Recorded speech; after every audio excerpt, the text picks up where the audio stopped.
I'm Kurt Loder with an MTV News special report. Guns N' Roses singer Axl Rose was arrested at John F. Kennedy International Airport in New York on Sunday morning at 8:45 when he and his girlfriend, model Stephanie Seymour, stepped off a Concorde flight from France where they had been vacationing prior to the start of the big Guns N' Roses Metallica tour that kicks off this coming Friday.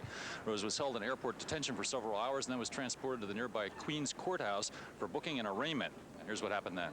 Axl, you all right? I'm doing great. I'm doing great. What happened? Awesome. The prosecutor reneged on a promise he made. I'm going there on the 15th, and he said this wouldn't happen, and he lied. You gonna be out soon?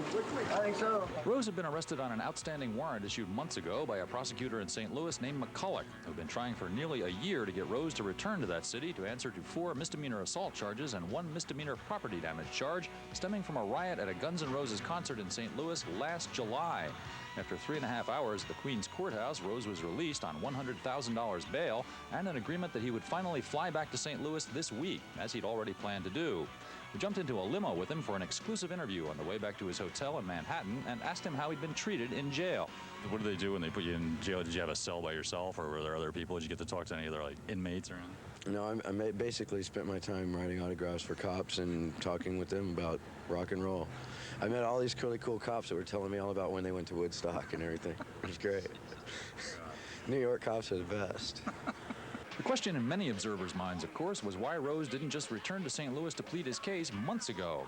According to Rose, it's taken this long to work out an ironclad deal, which, as things stand now, means a sentence of 2 years probation reduced to 1 year. We've just been waiting till to get the case somewhat solidified and in writing before we go, because I don't want to go there and get set up. You know, well, you come here, it's going to be like this, and then it's a whole different story, and you end up sitting in St. Louis for a long time. What does probation mean? You can't come back to St. Louis and do something bad, or you can't do something bad anywhere in the country? It's like anywhere. It's anywhere, but I'm not really worried about any of that because I really don't spend my time breaking the law, so I'm not really worried about that. It just depends on, you know, if you play someplace where somebody doesn't like rock and roll or Guns N' Roses, they could say I did something, you know. You never know what will happen with that. And what exactly happened at that St. Louis concert 1 year ago? Did Rose provoke a riot, or was he simply reacting to a collapse in concert security? Here's what he told us. We have a tape of one guy on stage with a knife, and we lost $1 million worth of equipment in that show, and I don't see anybody else taking any responsibility for anything. I'm saying, yeah, I jumped off stage, and yeah, things went haywire after that. And maybe I could have handled it better or whatever, but no one was really handling anything at that point. So I took it into my own hands with what I could do. And what crossed my mind at that time, because I'd been pretty much pushed to the limit by their lack of security.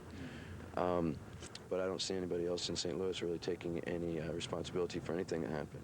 At one point, Guns N' Roses had offered to play a free concert in St. Louis to make amends, but city authorities were apparently not eager to have the band back in town again.